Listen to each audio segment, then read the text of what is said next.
1015 FM, 720 AM. KDON, the talk of Las Vegas.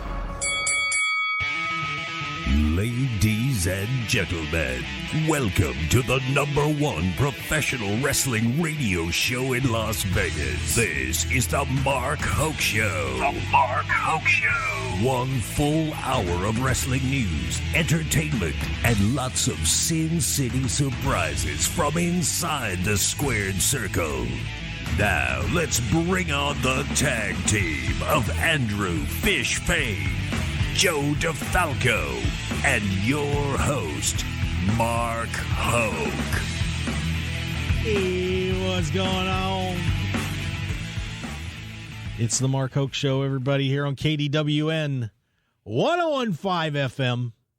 So if you're on that side of the dial, the frequency modulation area, you get to listen to me there. If you're on the amplitude modulation, 720. Welcome. Thanks for being with us. The best in pro wrestling news and entertainment. And by the way, guys, Loris has realized it's too early for this, our new producer. So what's going on? Andrew Fish Fain, you look focused over there. What's happening? Nothing, just ready to rock and roll. You ready to rock and roll? Absolutely. You want to rock and roll all night? And party every day. You betcha. And of course, we have from future stars of wrestling. I wonder if how conscious he will be today, because of course he had a big show last night. Joe DeFalco. You talking to me? I am talking to you, my friend. How are you, sir? Yeah, I'm conscious. I didn't realize until I went on Twitter. I forgot all about the show. I'm like, it was 7:45. I'm like, oh, what time is it? I saw your post on Twitter. Thank God you post on Twitter. I was like, oh, yeah, show today. I have to carry these guys again. He's exhausted. My God, I'll tell you. Where would we be without you, Joe? Then I heard 2 hours. I'm like, oh, I know Fish has to leave because his wife has to make him do errands. So I'm like, man. I think he's trimming her toenails today. No, he's going to be here the whole time. Oh boy. Yeah, we got 2 hours of all of us. It's going to be a hoot. She gave him a free pass this week, huh? Yeah. Apparently.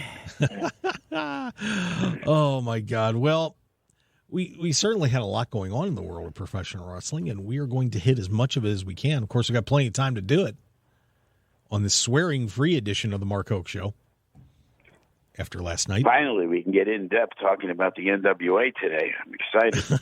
I was actually looking more forward to talking about Impact, but okay. Oh, well, maybe we'll get to Impact. Really? No, really. Not really. Okay, fair enough. Oh, boy. I'm still fried from last night. We had an interesting night here in the KDON studios, and I'm just going to leave it right there. It was something. So I didn't get much sleep, and I'm sure that's going to show at about 9:30-ish. But what's going on, Fish? You seem really, you seem like you had to watch Johnny Knoxville wrestle 50 times in a row or something like that. Seeing him once was like seeing it 50 times in a row.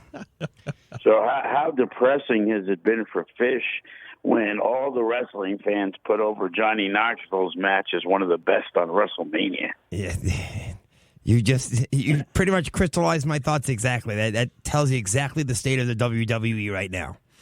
You bet. Wow. Well, shall we dive into WrestleMania? We will mostly focus on day 2. Real fast, we'll just go over what happened on day 1 in case you missed it. We did obviously talk about it last week because, well, it had already occurred last Saturday night. But day 1 was the Usos and beating Shinsuke Nakamura and Rick Boogs, with Boogs taking that injury, which probably cost them the tag team championships. I would imagine. Drew McIntyre bashes in Happy Corbin's skull and ends that, hopefully. And I did make that. I don't know if I made the prediction on air, if I just made it to you specifically, Mark, about Madcap getting the face turn, and sure enough, there it is. We get the feud everybody's been waiting for. Happy Corbin versus Madcap Moss. I'm so excited. The Mysterios defeated by The Miz and Logan Paul, with The Miz turning on Logan Paul at the end of the match. Bianca Belair. But no Dominic turn yet. Just yet. They're really slow playing that one. Oh, it's a slow burn. It's a long play. Exactly. Yeah. Bianca Belair defeats Becky Lynch to win the Raw Women's Championship. Probably the match of the night. Definitely the match of the night. I don't think there's any question about that. And you see Bianca's black eye? Oh, dude, that was a heck of a shiner she got. Nah, I couldn't see it. That eye, she couldn't see anything. Wow. Yeah, she did not look good. She came out on Raw wearing sunglasses for most of the promo and then peeled them off, and wow. Yeah. Oops. She was in there with the man. It showed. It certainly did. Yeah. Seth Rollins loses to the debuting Cody Rhodes. Oh, the match of the night. I thought it was a pretty good match. Oh, I thought that was an absolutely solid match. Yeah. I enjoyed it. And Charlotte Flair defeats Ronda Rousey to hold on to her SmackDown Women's Championship. And they will now be meeting at Backlash coming up in an I Quit match. May I correct you? It's a WrestleMania Backlash. Oh, pardon. Whatever. Nothing like settling the feuds at WrestleMania. Yeah. At the next premium live event. Yes. See? That was very good. Yeah, it's an I Quit match, which, yeah. Which Charlotte Flair is going to win. I think that'd be awesome.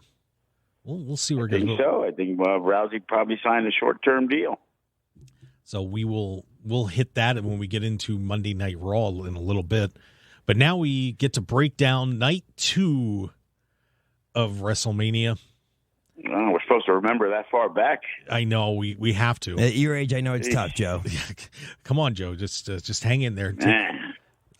Maybe that what's that? Nature's Balance or something like that. Take a couple of those pills, get your veggies in green form, and you'll be all right. So, first off, before I get into the matches, which night did you like better, 1 or 2? Fish. I thought night 2 was better than night 1. Although there was some parts of night 2 that were really bothersome, like the Johnny Knoxville match.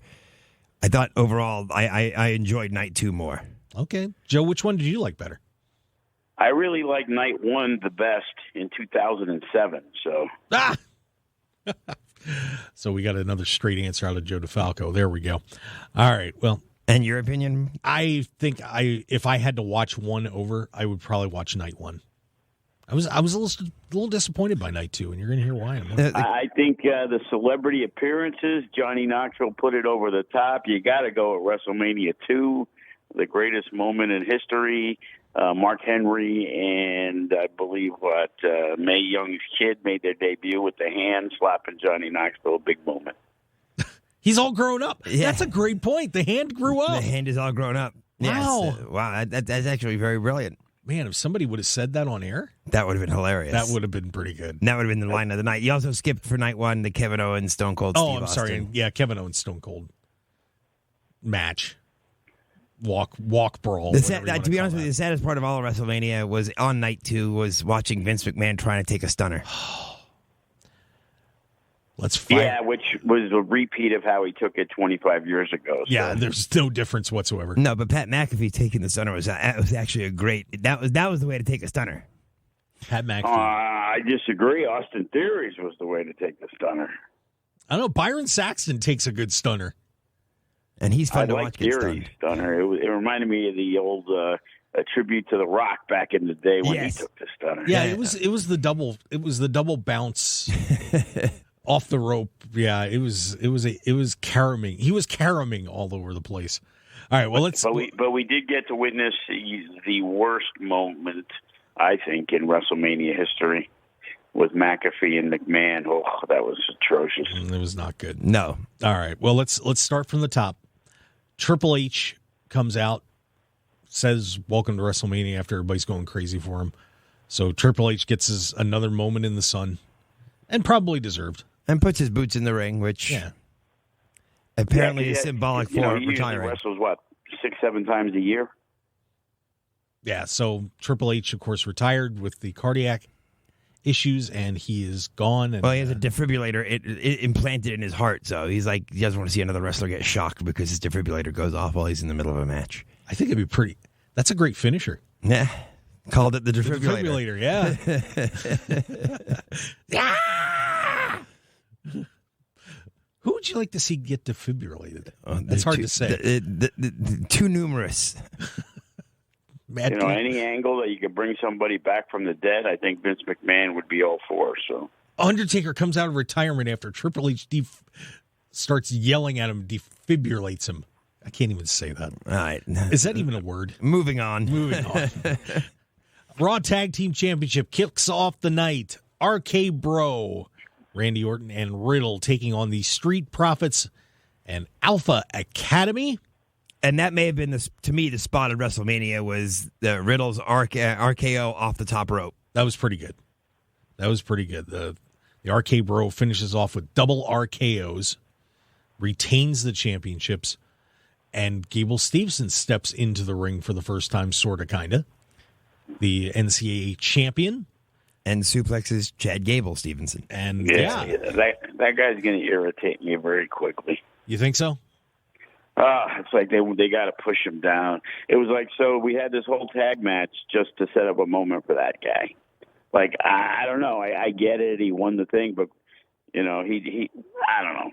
I guess, they want to push him down our throats already. So people turn on things like that very quickly when you're forced to, like, oh, this is the guy. You need to like him. He's going to be the man. Yeah, that's what they did. You might be. That's what they did with Roman Reigns, too, when they first broke up the Shield. They forced Roman Reigns down everybody's throat. Everybody hated him. Yeah, I will say I was a little surprised because when they started the show, of course, Gable Steveson was brought out on the first night and introduced to the crowd. And then to start the show on the second night, they introduced him again. I mean, not quite as spectacularly, but here's Gable Steveson, and then he ends up in the ring, and the Street Profits are passing around the cups, and they're all celebrating, and then Chad Gable gets in the ring and smacks the cup out of Stevenson's hand, and then Stevenson goes after him. So. Breaking news: Monday Night Raw. Gabe Stevenson versus Omos. All right, yeah. We'll get to that when we talk about Raw as well. Joe is just all over the place and bitter today. Are you all right, buddy? Probably. I wonder if something happened at the FSW show last night. I was just going to ask that. We'll get into that, too. Yeah, we'll get into that, too. So, little Gable Steveson for you there. But I tell you what, I think at some point we're going to see the Olympic gold medalists or the Olympians tackle each other and beat each other up at some time. They're going to battle for the Gable name? Or? God, that should be a stable, man. The Gable stable? Shorty G's back. Oh, no. Oh, no. God, this is off the rails already. We even had one curse word. 2 hours of this, everybody. It's going to be a blast here on KDW. Only an hour and 55 minutes to go. Yeah. Well, one match that I could have lived without that I wish it would have lasted about 5 seconds. Bobby Lashley hopping in the ring with Omos, the unbeatable giant. Yeah, you know why his name's Omos? Because he's almost a wrestler. Yeah. I don't even know if it's almost. I gave it to you guys. The lock of the century plus 145. Fish, you could have paid off your house. Yeah, I agreed with you. I said Lashley. We all agreed. Yeah, Lashley was going to beat Omos. They weren't going to bring Lashley back to lose to him. So Lashley. And the suplex of Omos was actually relatively impressive. Yeah. Lashley did just get an 8-foot guy up in the air. Yeah, but whether Omos is a wrestler or not, he's a huge dude, regardless. Yeah. No matter assistance or not, that's still pretty cool. But Lashley double spears him, one in the back, one in the front, and we say goodbye to Omos. That doesn't sound right at all. Omos is defeated. But I would have had the obsolete guys in the Hurt Business come in and attack him with Omos to set everything up. But, again. We'll talk about. We have to get to Raw still. Well, then of course we'll mention it real quick. Then on Raw, MVP shows up in the most obvious turn in history because MVP wasn't there for the match on Sunday. Right. Lectures Bobby Lashley, turns on him, and is now managing Omos. Right, because you always got to turn on the guy who won the match. I mean, this is just so bad, and I feel terrible for MVP getting saddled with having to be almost his babysitter. But I mean, now gives him a mouthpiece. It's good. I'm about to say that, and that's the whole reason why usually wrestlers have managers because they can't speak. Usually it's because they can wrestle, but they can't speak. Right. Almost can't wrestle or can't speak. So unless he has someone stepping in for him to wrestle as well, that's going to be the gimmick. MVP going to set it up, and then Omos is going to have to sit on the side, and MVP is going to wrestle the match for Omos. There you go. Well, AJ Styles did that when they were a tag team, so it was perfect. This was the perfect opportunity to get rid of Omos. It could have been over. I'm just waiting. Could have been over. Great Khali returns. We get the Punjabi death match with Omos and Khali. Make him a tag team. For next WrestleMania, I'm ready. Make him a tag team. Oh, good Lord. Johnny Gonzalez has passed away, unfortunately, so we can't do that. But yeah, so that was that one. We head into then what a lot of, and I do not understand this. A lot of people went crazy for this match and thought one of the highlights of the night. Sami Zayn versus jackasses Johnny Knoxville in an anything goes match, and boy did anything go. Hey, Wee Man body slammed Sami Zayn. Look, that's all you need to know. Wee Man got the big pop. He did, and really the crowd was into this because everybody still loves the jackass guys. Chris Pontius was in there too, doing his party boy thing, and I'm upset. Where was Steve-O, by the way? That was going to be my question. That was shocking to me. Like that would have been he would have put it over the top. And like I said, if Bam Margera came out and attacked Jim Knoxville, it would have been setting up for Jackass 11. I would have been very excited. That would have been good, but did not happen. Well, Steve-O's had some bad experiences in the WWE rings, so maybe he didn't want to get back in and get beat up. There was one point where I forgot who he was in with. Because I just watched that video again the other night where he didn't sell and got clobbered for it. Just got absolutely clobbered for it. And deservedly so. He should have known better. But Johnny Knoxville wins the match. Via mousetrap. Via mousetrap. There were gimmicks all over the place. The guys had pyros going off in places that Sammy didn't want it. We had a mousetrap table brought out, and then he with the giant mousetrap. You think Sammy regrets signing that extension at this point? Well, but the thing, the funny part is, and I heard Jim Cornette talking about this. The former manager has a very successful podcast, and he's a veritable plethora of wrestling knowledge. He's worked with Kevin Owens and Sami Zayn before, and the first thing was, these guys back then would have never done anything like this. And now Owens does a thing with Austin, and Zayn does this crazy match with Knoxville, and he tore the match apart because it's a gimmick match. It's not a wrestling match. Yeah, and I guess when you look at this is what the difference is between AEW doing professional wrestling and WWE doing sports entertainment. And the thing is, there's a lot of people that loved this match and had a blast. And personally, when we all were cringing when this was coming up. I'm like, no one wanted this. But honestly, for what it was all right. And I'll be honest with you, it's what Joe said, I think, day one of our show, which was that WWE is appealing to a mass audience. AEW is appealing to its small audience of wrestling fans. Yeah. I like Jackass and all this stuff, and the match was entertaining enough, but it was there was nothing special about it. You know what I mean? It was just a nice, fun little spot that I actually thought overstayed its welcome. I thought it went 5 minutes too long. I would agree. They could have got this done a lot faster, but yeah, all sorts of crazy gimmicks and stuff going on, and Knoxville ends up getting the win after Sami Zayn got pinned in a giant mousetrap. Welcome to WrestleMania. Yeah, the next week you put Sami Zayn in something that's forgotten. That's the WWE these days. Everything's for the moment, and then it's all forgotten anyway. So, you know what?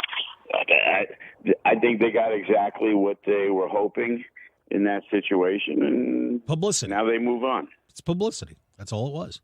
You're getting some viral moments, and moving to and appealing to a wider audience base, which is all they want. They want eyeballs on TV sets. But of course, you're not doing professional wrestling. You're doing sports entertainment, a skit. But it's basically a Jackass skit. But that's what Vince McMahon has even said. This is not wrestling. This is sports entertainment. Well, you just got a heavy dose of it 4 penicillin tablets for you, my friend of sports entertainment. And I need amoxicillin after that. Women's Tag Team Championship match goes off, and Sasha Banks and Naomi win the titles, beating the former champions Carmella and Queen Zelina, along with the Live for Brutality team and Natalya and Shayna Baszler. The Live for Brutality team, by the way, is about to break up. So I don't know what the heck they're doing there, but it wasn't a bad match. No, but it was a throwaway match. Yeah, it was, but it was okay. It was a match to get a bunch of the women on the card. Yeah. More than anything else, but yeah, I don't know. I mean, it was there. It's the only way I can really say it. But it wasn't a match that anyone was excited about prior to it either. That's the problem. No, there's no rivalry there. There's no, they did a build up, but it was convoluted. So, and of course, Queen Zelina and Carmella are disbanded. Yes, they are. Apparently, Queen Zelina wants her some Corey Graves. Good for her. But Carmella and Corey actually did in real life, just got married. They're taking some time off. Yeah. And we won't miss them. We'll pretend that didn't happen. I took a bathroom break during that one. So Fair enough. During that segment of our show or during that segment of WrestleMania? Don't take a bathroom break during the Mark Hoke Show. Here on KDWN 101.5 FM 720 AM. Home of Sports X Radio, the Fish and Chips edition on Monday nights. Yeah, we can't forget that. And I know we're going to end up carrying this over to the next segment, which is okay. AJ Styles and Edge. I will say that AJ Styles wrestled this match with a cut on his face because he hit the entrance, the WrestleMania sign on the entrance ramp as he came in. That was ridiculous. Of course, everybody was speculating. If you didn't see it, when AJ came out, he's bleeding on the one side of his face. And I was like, what happened to AJ? And I've never seen so many idiots reporting so many stupid ideas as to what happened to AJ. Backstage attacks and all sorts of No, he just walked into the WrestleMania sign. No, he just bounced his face off a sign. Way to go, AJ. That was phenomenal. Oh, I did think the weird part about that match was the way they introduced Damian Priest as part of what I'm guessing now is Edge's stable. Yes, he's got a new stable. Yeah, I had heard that AJ was hitting on Lita and Edge beat him up before the match. That's what I heard. But I do like Beth the idea Phoenix? of Damian Priest. It gives him a little bit of a rub, and it gets Edge on TV more without having to actually wrestle. So I like the idea. It's just who are they going to add to it? And there's a lot of underutilized talent that can benefit from having Edge around. Yeah, Rhea Ripley is one of the names I heard that's going to join Edge's stable. And I sent you the other one. I can't think of who the other one was. Forgot What was the you name you said, heard? I didn't hear you. Rhea Ripley was supposed to be part of that stable. Thrilling. I loved Edge's entrance, though, and the new outfit's pretty cool. I got to give him props on that. But the match itself, I was a little disappointed. I think they were trying too hard to have this Matt Classic and having to steal the show, and we're going to do this. And I think, unfortunately, another one that overstayed its welcome, that it just didn't click the way I think they expected it to. Yeah. Great on paper. The other name that was supposed to join it is Tommaso Ciampa is supposed to join Edge's stable. That'd be all right. But, by the way, we've got about 30 seconds. Ciampa's fine on his own. Yeah, so, of course, Damian Priest shows up at the end of the match and distracts AJ, and Edge wins it. And so now we've got a new stable. Edge is apparently going to be leading a new brutish kind of thing. So I was going to say they're going to call it the Brood 3.0 because the Hardys were 2.0. Oh, no. No more decimal points, please. Please. Gangrel can use the payday. Bring him back. There you go. All right. Well, we have to head to break here, guys. Thanks for listening to the Mark Hoke Show. We do appreciate it here on KDON. All right. See you guys next week. No, we got an hour and a half to go. Oh, well, nobody's going anywhere. Already. You're all here. Forever. Stay. So stick around, everybody. Andrew Fish, Fain and Joe DeFalco, and myself. We will be back in just a little bit. Thanks for sticking around. We'll see you on the other side. Want more of The Mark Hoke Show? Follow us on Twitter at Mark Hoke Show, like us on Facebook at The Mark Hoke Show, and visit markhokeshow.com to keep up with everything happening with the show. And remember to check out all of our archive shows on YouTube at The Mark Hoke Show and download our podcasts at markhokeshow.podbean.com and all your favorite podcast outlets. So join The Mark Hoke Show family today, and thanks for listening. 1015 FM, 720 AM. KDON, the talk of Las Vegas. You're listening to the #1 professional wrestling radio show in Vegas, The Mark Hoke Show. The Mark Hoke Show. Now, here again is Mark Hoke.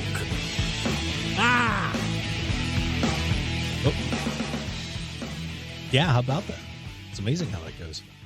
Who'd have thunk it? Yeah, well, nobody can steal the name of the show, that's for sure. Except that one accountant in Maryland. I think it was an accountant. If you Google my name, I'm easily the #1 Mark Hoke on the planet. But there are a few others out there, and I wish them all the best. I actually got a message on Facebook, by the way, and in case he's listening to Mark Hoke, the other one, who said hi, thanks for listening to the show. I appreciate it. It was a little bizarre, but yeah, it was cool. Maybe he just wanted to hear what he sounded like. Yeah, that's a possibility. Well, I bet he Maybe it was the kid he didn't know he had. Oh, good Lord. Well, I suppose you never know.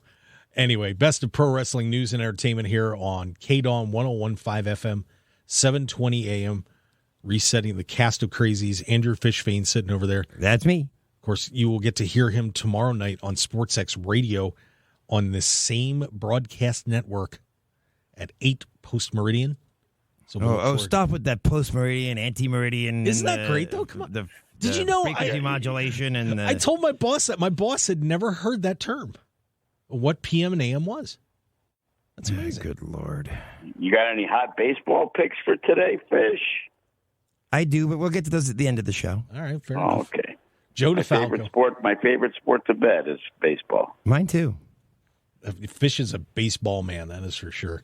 Of course, Joe DeFalco screaming from the distance like a grumpy man sitting on a cloud. Yep, sitting in my living room on day 10 of my 4-day project for the guy to do my floors. Oh, I was going to say day 10 of WrestleMania. It felt like day 10 by the end. Of course, if you would like to see some of the best in pro wrestling here live in Las Vegas, make sure that you get over there to fswvegas.com. I know Joe just had a show last night. There will be many more to come. So yeah, yesterday was a smaller, more of a student showcase type show. So we had some good stuff, and we also had a couple of youngsters who, let's just say, they pulled a Dave Kingman yesterday. They struck out 4 times and hit a home run. They struck out every time. Oh, no. And again, young kids. One match started off pretty well, but then got lost and became a disaster. Almost as bad as McAfee and McMahon. So, oh boy, give you that lead in. Well, most of Joe's students do pretty well too, and of course, if you want to learn to be a pro wrestler, you can also check out Joe's Academy. So get over there to fswvegas.com and take a look. All right, back some of the best young talent. You can see them on TV now. Yeah, Joe's trained some good ones, that's for sure. Back to WrestleMania Night 2. Electric Boogaloo. Now, this was your other choice for a bathroom break, by the way, as the New Day take on Sheamus and Ridge Holland. It should have been from day one with Butch, the former Pete Dunne. Good Lord. That should have been the bathroom break. Just and not busting their chops. And match, nobody cared. There's nothing to talk about it. Really. No, I actually feel bad for all those guys. I mean, think about it. At one point, and it was just a couple of years ago, Kofi was main eventing WrestleMania. Yeah. And now he's in a match that nobody cares about. Sheamus, multiple-time world champion. That's okay about him from WrestleMania to that, but it was just like you would have thought it would have been a bigger deal. Xavier Woods back, I don't know. Pete Dunne, making his first WrestleMania appearance. But now, by the way, did I not compare I think it was last week, I compared Pete Dunne's new character, Butch, to the little yipping bulldog to the giant bulldog in the cartoons. Yes. Do you see, if you watched Raw, he is that little, or SmackDown, he is that little bulldog. They have based his entire character on the little bulldog. Yeah, for the most part. Because he even true. bit Papa Bulldog on SmackDown. Yeah. The Papa Bulldog's got to hold the little baby bulldog back before baby bulldog gets bit. So I guess we're coming back into a world of factions now, because this is like Sheamus' little fight night faction. Yeah. It's scary, man. Pete Dunne has gone rabid. I don't know. Anyway, so there was that match. To me, one of the most fun matches of the night was next, and one of the hottest moments for the crowd. Pat McAfee taking on Austin Theory. Which was actually, for what it was a solid match. And we had this discussion last week that Pat McAfee would take it seriously enough to not look like an idiot out there. No, and it was interesting seeing some of the pieces that he's actually been training for a long time for an opportunity with Rip Rogers. Yeah. So, and Rip Rogers is a pretty good teacher too, by the way. Of course. Yeah, he's definitely got a great reputation. Yeah, I'll tell you what, Pat McAfee again. He gave Austin Theory the rub. Yeah, I mean, I got the rub once. Oh yeah, how much did that cost? Anyway, but the match I thought was pretty good, and despite what happened afterwards. I think that both those. I think the concern was that one of these guys was going to come out looking really bad. It was kind of no win for Austin Theory, but I think they did a nice job, and he escaped without looking like a doofus. I completely agree. And it was interesting. What I thought I was going to wonder is how they were going to handle having McAfee back on commentary on Friday night. Yeah, after having the match, it was kind of seamless, but they kind of ignored it at the same time. But even worse, wasn't he on commentary after the match? Oh, was he? I can't remember. I mean, it was the only thing. I thought I heard him on the later match. I was like, the only match after that was the main event, wasn't it? Or was there something else in between? Let me check. Buzzing down there real quick. Nope, that was Reigns. He was didn't the last do the one, Reigns Lesnar. I don't think. I don't think so. I think that was Michael Cole, Corey Graves, and Jimmy Smith. Making sure for some reason I'm like, is that McAfee back on commentary after the beatdown from Vince McMahon? It was vicious. Yeah, I know. That would be McAfee. And he was those clotheslines, man. He must have been practicing with JBL. Oh, I wanted to talk about the good before we got to the bad, but McAfee did. I thought McAfee did a great job. He was ready. You know, the jump up on the top rope and superplexing Austin Theory, and in a hurry, was a great moment for McAfee. I enjoyed the match. I thought it was just fine. And then we got into the aftermath. You know, when you have a baby, there's a baby, and then there's some extra stuff that you really don't want. Yeah. Yeah, there it was. It reminded me of another WrestleMania match many years ago. It reminded me of Bret Hart against Vince McMahon when Vince did absolutely nothing in that match. Yeah, that one wasn't good either. That's what that match reminded me of. There was no comeback, no nothing. Like Pat McAfee took a really bad beating after the fact. He just had a really good match. It was really weird to me. I couldn't understand how they could do that. No, it was like I didn't want them to ruin the good moment with the bad, but they just couldn't help themselves. So after the bad outweighed the good, to be honest with you. Yeah, it did, because the last thing anyone needed to see was Vince McMahon taking off his shirt. So here's where it all went off the rails. So as McAfee is celebrating in the ring, Vince is kind of getting on Austin Theory's case, and they're walking out, and Pat starts trash-talking Vince McMahon. McMahon starts talking back. They're going back and forth, and then Vince starts reaching up for his tie. And it didn't help to hear Michael Cole going, "What is he doing? Why is there a referee in the ring? What's going on?" Dude, shut up. Yeah. And McMahon gets in the ring. They get a ref, and there is a impromptu match between Pat McAfee and the 78-year-old Vince McMahon. Rip Oliver trained Pat McAfee really, really, really, really well, because the bumps that McAfee had to take for the lame, horrible offense that McMahon tried to throw out there And he bumped for it, man. He did. He sold it. He sold it like a I champ. was about to say there was absolutely no sell there. It was like, couldn't you give Austin Theory the heat back by being the reason why Vince McMahon could beat him? Yeah, I mean, Austin Theory did attack him from behind and, did the crotch shot, right, pulling him into the. He attacked him from behind after he was still getting beat up by Vince McMahon. But the lame finish with the punting the football into his stomach. Of course, Pat McAfee was an NFL punter for the one of actually the best NFL punters in history. Yeah. And McMahon grabbed a football and kicked it into his ribs after McAfee was laid out. McMahon gets the victory. So does the feud continue is my question. Because remember we heard a couple of months ago, like, McAfee and McMahon were going to be doing something together. Does that mean it's going to continue? Joe, let me ask you the question. Would you continue that feud? Nope. I would cut it right where it is. It'll be forgotten about in a week. So already this week, McAfee goes back on commentary. If they don't, we had a guy, Bret the Threat. He's an MMA guy who's really progressed really well. And we did a storyline thing with my partner and Rocky T. Rocky T went over on Bret the Threat, and it took interference, whatever. But Bret the Threat's the rising star, Rocky T, 55-year-old part owner of the company.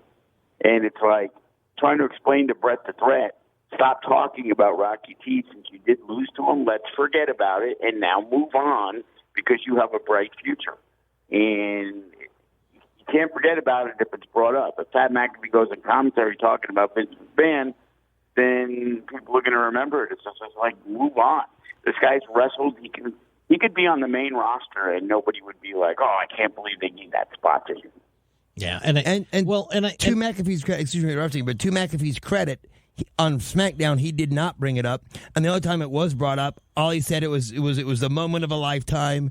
And it got something about it got ruined at the end, and that was it. That was the only thing brought up about it. There was no more. He didn't start raking on McMahon or raking on Austin Theory. He just took back the role of being a commentator. I thought that was carried it on perfectly because that's how you end that feud. Because of and being that it happened at WrestleMania, I would think that it was the one and done.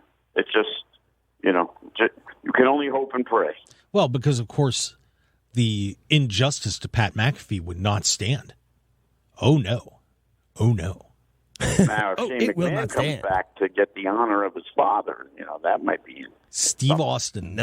Stone Cold had to come out and... So Stone Cold makes another surprise appearance that night. I think he kind of had to because I think that WWE felt that Stone Cold was the biggest thing of the entire 2 days, so it wasn't fair to only have him on the one night, so they had to bring him back on the second night, and that's how they were going to do it. You couldn't let Vince get away with it. No, absolutely not. I thought that part was well done. Yeah. It was basically a surprise of a guy that's already was on the show. So Austin comes down, barreling down the ramp, gets in the ring, and he's staring down McMahon. Everybody's going crazy. Well, the great nostalgia moment. Right, and that's the key. Everybody was going crazy for it. So. Yep, and because it looked like what happened was he stuns Theory, then it looked like him and McMahon were going to bury the hatchet because he was going to just start drinking with McMahon, although he's done this many times before. Sucker! And then I was going to say stuns McMahon, but that's not what it was. For a 78-year-old genius, Vince McMahon's an idiot. That was just the worst stunner of all time. Oh, my goodness. It was so bad. He hit him in the gut. He bent over and missed him. Yeah, it was a miss, and then McMahon stumbled. And it went off the ropes, and yeah. I don't know what happened there, but he just fell into a heap. Yeah. It was a pile of Vince. It was almost as bad as when Stone Cold stunned Linda McMahon. Was it worse? Yeah, when I had brought that up on Facebook about how he couldn't take it, they said same thing with Linda. I kind of forgot about that, thankfully, but they reminded me, and it made me remember, and I'm like, oh, yeah, that one was pretty brutal, too. Yeah, it really was. Hit us up on Twitter, at Mark Hoke Show, and let us know which stunner was worse, the Linda McMahon or this Vince McMahon stunner. I think this Vince McMahon stunner may have been worse because it took two parts. It was But bad. the Linda McMahon stunner was bad because he didn't even make contact with her. Yeah, well, anyway.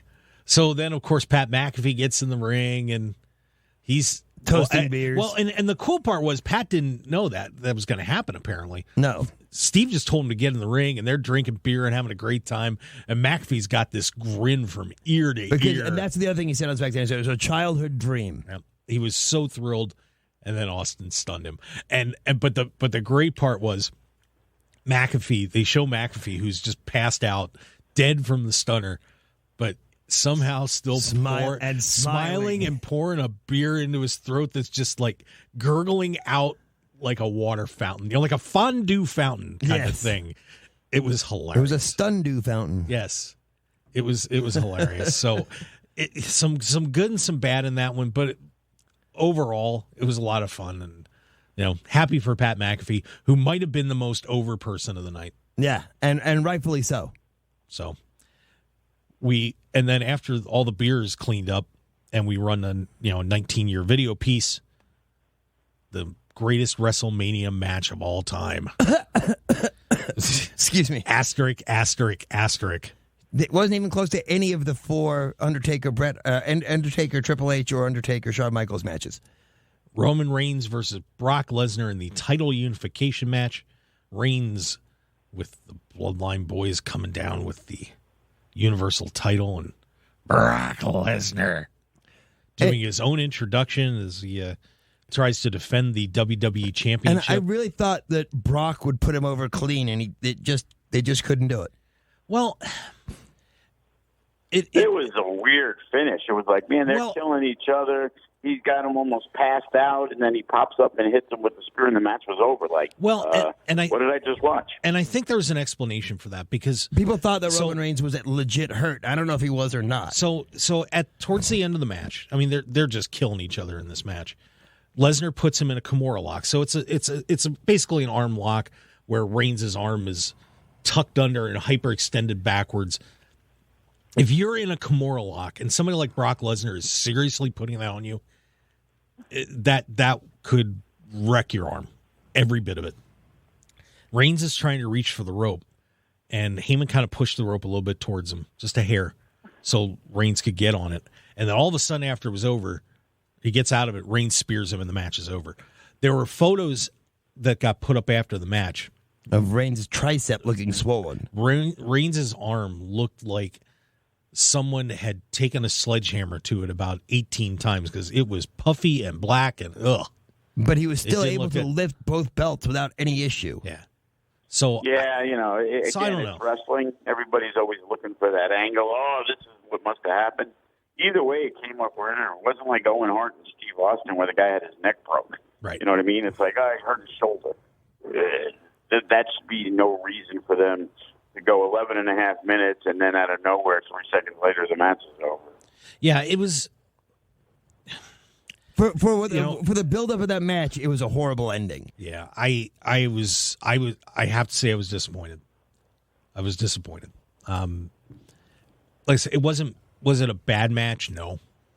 But it was actually, for Lesnar, it was actually a pretty long match. Yeah, this is so WWE right now. Because how many times have we come in here since we've been doing this show and we talk about WWE pay-per-views and we say the performers did a great job, the matches were what they are. Because now we're at the end here.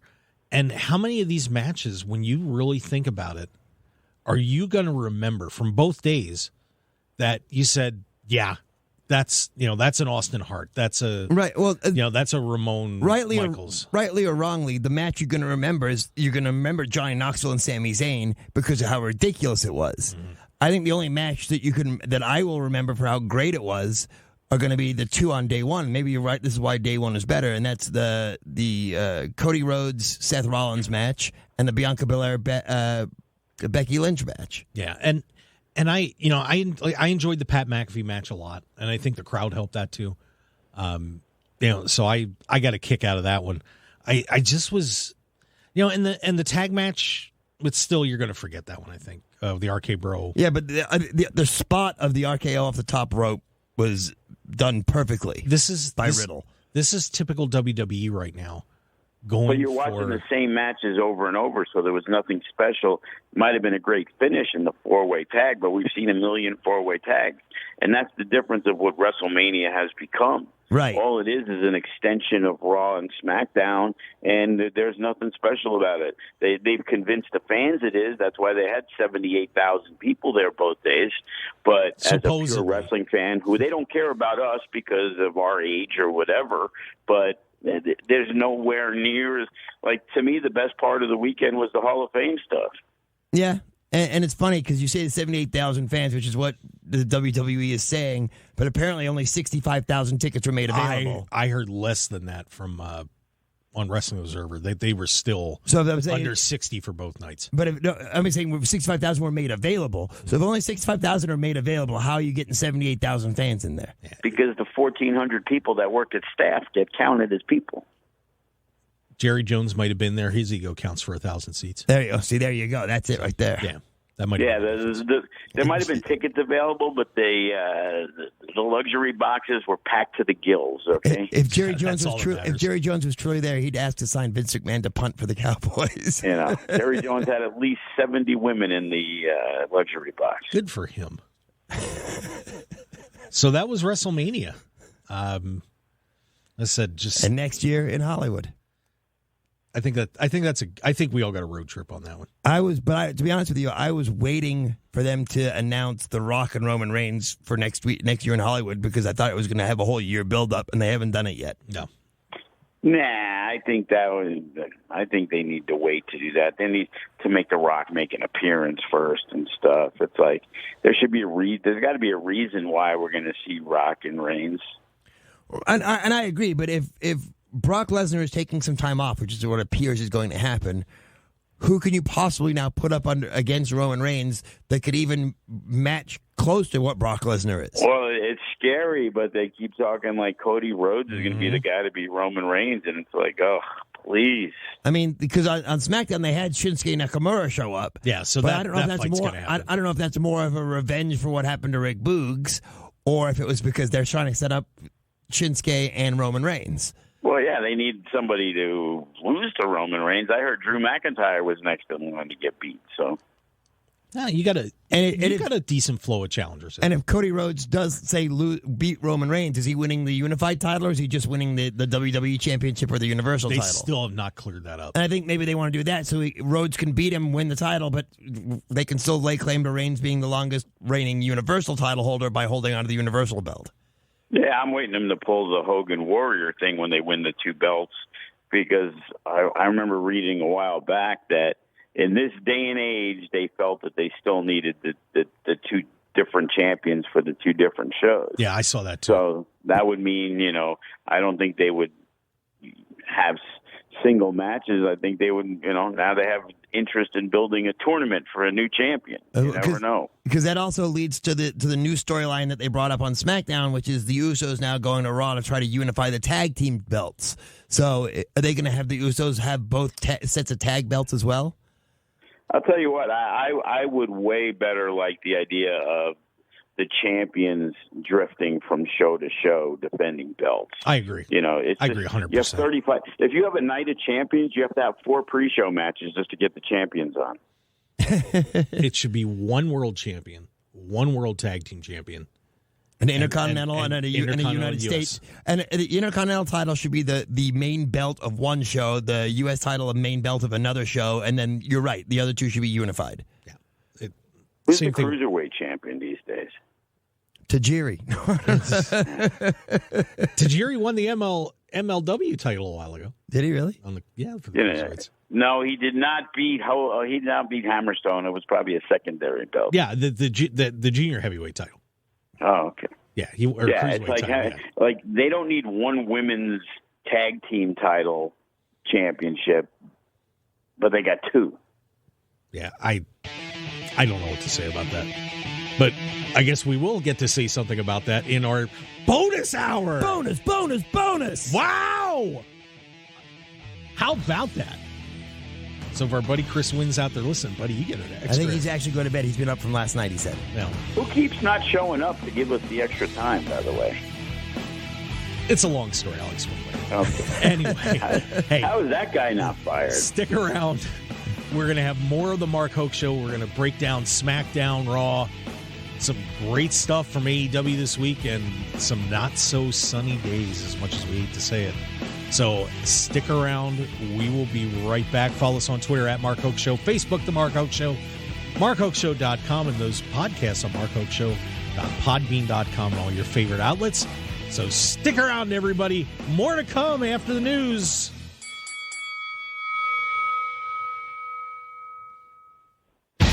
Want more of The Mark Hoke Show? Follow us on Twitter at Mark Hoke Show, like us on Facebook at The Mark Hoke Show, and visit MarkHokeShow.com to keep up with everything happening with the show. And remember to check out all of our archive shows on YouTube at The Mark Hoke Show and download our podcasts at markhokeshow.podbean.com and all your favorite podcast outlets. So join The Mark Hoke Show family today, and thanks for listening.